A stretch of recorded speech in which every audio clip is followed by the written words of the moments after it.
Medicinal chemistry is the field that connects chemistry with health. In the process of developing a new drug, thousands of molecules are created, tested and selected depending on their biological properties.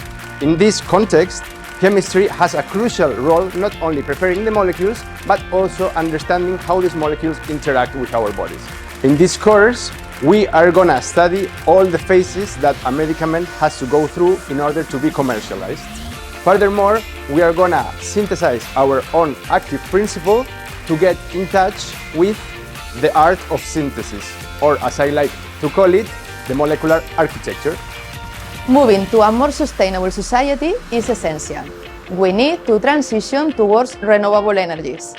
In this program, we are going to understand the basic principles of solar cells and how the solar energy can be converted into electricity for our daily needs.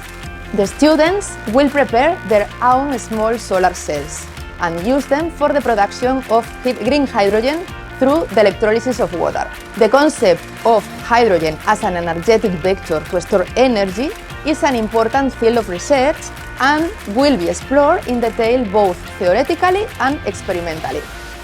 So my experience at BIYSC so far, it's been amazing. I think that it's a very good project that lets us teenagers learn about the world that we want to enter, and it gives us a really good experience that in time I think it will affect us in a very positive way.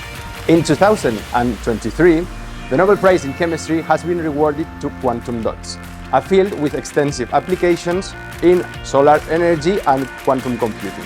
To celebrate this and in line with some of the research we do at the center, we have created a practice that involves the synthesis of these quantum dots and the investigation of their excellent optical and electronical properties.